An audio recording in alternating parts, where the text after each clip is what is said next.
Welcome back, true believers and all you merry Marvelites, to what I believe to be my last Guardians of the Galaxy game related video before its inevitable reveal during the Square Enix showcase within E3 2021. Because let's be honest, this game as a whole has easily been one of the worst kept secrets within the entirety of the gaming industry. And knowing that Eidos Montreal is going to have a world premiere during the Square Enix event, I'm almost 99.9% sure at this point that the reveal at hand is definitely going to be Guardians of the Galaxy. And knowing that Marvel Games is in a multi-year, multi-game partnership with Square Enix, that just solidifies the notion even further. But if that somehow wasn't enough, we actually ended up receiving a very interesting factoid about the overall status of the Guardians of the Galaxy game from fellow games journalist and massive games leaker of Jason Schreier. And if you're somehow unaware as to who exactly Jason Schreier is, just know that he is a very credible games leaker within the gaming industry and does a lot of deep dive analytical journalist pieces about certain game developers and their current projects. And considering this already massively leaked Guardians of the Galaxy game, the same rules apply considering that Jason was actually one of the first few individuals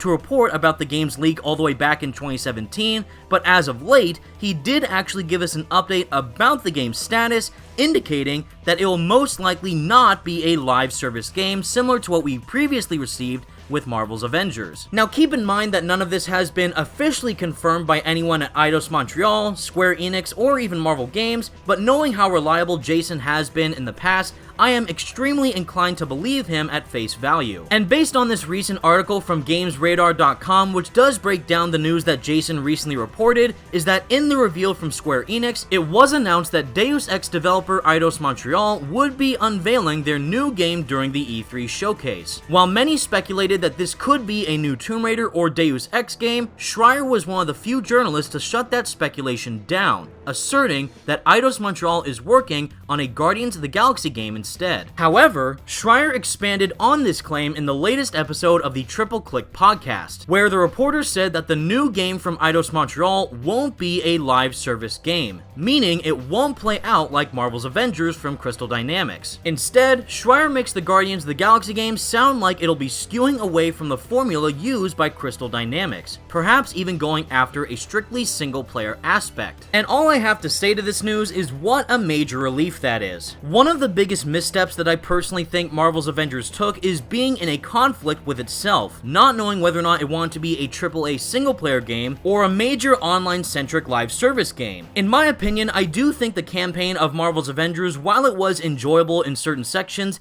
did feel a bit rushed and not as focused in other areas, mainly because Square Enix wanted to mainly focus on the massive live service elements in order to have people try and spend more money to gain a bigger profit. And as we all know how that turned out for them, it's not looking too good for the game's current status. However, we will have to wait and see as to what exactly Black Panther has in store to determine the final fate of the game at hand. But primarily for Guardians of the Galaxy, and I did bring this up in my previous Guardians video, which I will leave as a link in the description below, is that if Eidos and Square were to specifically focus on a single-player centric AAA action-adventure, possibly open-world Guardians game, with potential elements of co-op to be implemented for playing as different characters, but not in a live service format, then I do think that is the best possible outcome that the game could have. If Marvel's Spider-Man and Marvel's Spider-Man Miles Morales are essentially the Marvel equivalent of the Batman Arkham franchise, and Marvel's Avengers is essentially the Anthem equivalent of that entire live service game genre, then I really do hope that Marvel's Guardians of the Galaxy game can follow suit with other AAA single-player awesome action-adventure games like what we recently saw with the Mass Effect Legendary Edition, and possible other games of that genre, like that of Jedi Fallen Order, No Man's Sky, and others, to make a really great and fully fleshed out experience. But knowing how close we are until the Square Enix E3 showcase occurs, we'll just have to wait and see as to what exactly Eidos Montreal has in store for all of us Marvel fans. And with all that said, everyone, that's the video I have for you today, and please let me know all your thoughts in the comments section down below. What do you think about this Guardians game most likely not being a live service title? Because in my opinion, I definitely think that this is a step in the right direction for Square Enix to take their Marvel games. However, I will say that if we see any similarities between Marvel's Avengers and this Guardians of the Galaxy game, then I'm going to start being extremely concerned. Still, I am going to keep my fingers crossed for the best possible outcome. And once they actually do show a trailer for the game in full, definitely expect a reaction for it to be uploaded on my channel. But until that time comes, everyone, feel free to leave a like on the video and subscribe to the channel if you did enjoy, and without further ado, peace out.